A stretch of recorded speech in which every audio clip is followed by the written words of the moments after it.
পবিত্র কোরআনে আল্লাহ তাআলা তার প্রিয় বান্দাদের জান্নাতের প্রতিশ্রুতি দিয়েছেন। বর্ণনা করেছেন এই সৌন্দর্য ও চাকচিক্য, যেখানে থাকবে চিরস্থায়ী সুখ আর সীমাহীন প্রশান্তি। জান্নাতের মানুষ সেখানে পাবে ফলমূল, মাংস ও বিশুদ্ধ পানীয়, যা কখনোই ফুরাবে না। তবে কোরআন ও তাফসিরের আলোকে আমরা জানতে পারি, আল্লাহ তার কিছু প্রিয় বান্দাকে দুনিয়াতেই এমন এক বিশেষ রিজিক দান করেছেন যা জান্নাতের অনুরূপ। তা এমন এক রিজিক যা সরাসরি আল্লাহর পক্ষ থেকে এসেছিল।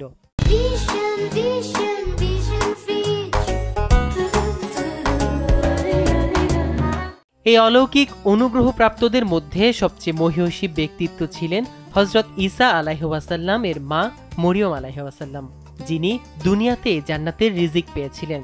সূরা আলে ইমরানের ৩৭ নম্বর আয়াতে বলা হয়েছে, যখনই জাকারিয়া আলাইহিস সালাম তার মেহরাবে প্রবেশ করতেন, তিনি মরিয়মের কাছে রিজিক দেখতে পেতেন।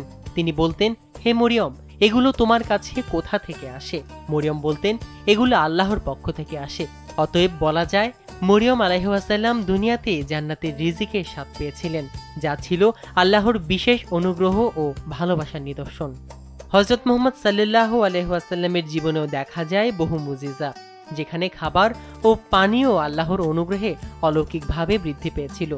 সহিহ বুখারী ৪১০১ ও সহিহ মুসলিমের ২০৩৯ নম্বর আয়াতে বর্ণিত আছে, একবার খন্দকের যুদ্ধে রাসূলুল্লাহ সাল্লাল্লাহু আলাইহি ওয়াসাল্লামের দোয়ার পর জাবির রাদিয়াল্লাহু তাআলা আনহু এর ঘরের সামান্য খাবার দিয়ে শত শত সাহাবী আহার করেছিলেন, অথচ খাবার শেষ হয়নি।